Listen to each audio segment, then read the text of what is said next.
ওযুর আগে আমরা দোয়া অনেকে পড়ি এভাবে, বিসমিল্লাহিল আলিয়্যিল আযীম, এভাবে আমরা পড়ি কিনা? আলহামদুলিল্লাহি আলা দীনিল ইসলাম, আল ইসলামু হাক্কুন ওয়াল কুফরু বাতিলুন, আল ইসলামু নূরুন ওয়াল কুফরু যুলমা। হাদিসে বিসমিল্লাহর কথা এসেছে, কিন্তু এই যে লম্বা দোয়াটা আমরা বলি, এটা আমরা ছোটকাল থেকে অনেকে মুখস্থ জানি। মুহাদ্দিসিনে কেরাম বলেছেন হাদিসের কোন গ্রন্থে এই দোয়াটা এভাবে আসে নাই, শুধু কি আসছে? বিসমিল্লাহ, তাওয়াদ্দাউ বিসমিল্লাহ। অন্য হাদিসে এসেছে সুনান ইবনে মাজাহ, লা উযুয়া লিমান লাম ইয়াযকুর ইসমাল্লাহি আলাইহি, যে ব্যক্তি বিসমিল্লাহ বলবে না তার ওযু হবে না। কোন কোন হাদিসে বিসমিল্লাহ ওয়া আলহামদুলিল্লাহ এসেছে, কিন্তু এই লম্বা দোয়াটা বিসমিল্লাহিল আলিয়্যিল আযীম আলহামদুলিল্লাহ আলা দীনিল ইসলাম, যেটা আমরা বলি, আমাদের কিছু কিছু গ্রন্থে ওজিফার বইতে এগুলো পাওয়া যায়। এগুলি কোনো হাদিসের কিতাবে নেই।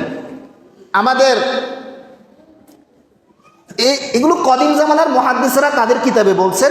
বাংলাদেশের দুইজন প্রখ্যাত আলেম দ্বীন, একজন ডক্টর খন্দকার আব্দুল্লাহ জাহাঙ্গীর রাহিমাহুল্লাহ, নাম শুনেছেন?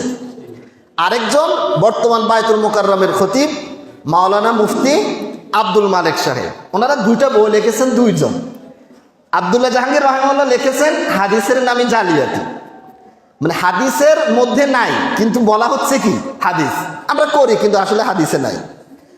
আর আব্দুল মালিক সাহেব যেটা লিখছেন এটা হলো এসব হাদিস নয়। এগুলো আপনারা ফেনী শহরেও পাবেন বইগুলো। সেখানে ওনারা দুজনে উভয়জনেই এই বিষয়গুলো আলোচনা করেছেন, যারা এই দোয়াটা কোনো হাদিস গ্রন্থে, ওনাদের রেফারেন্স বললাম এই জন্য যে ওনাদেরকে আপনারা চিনেন বা বইগুলো আপনারা পাবেন, এগুলো বাংলাতে লেখা, সেজন্য আমরা এই ভুল দোয়াটা পড়বো না। আমরা কি পড়বো? শুধু বিসমিল্লাহ অথবা বিসমিল্লাহির রহমানির রহিম অথবা বিসমিল্লাহ ওয়া আলহামদুলিল্লাহ। বিষয়টা বুঝতে পারছেন আপনারা? সবাই বুঝছেন তো?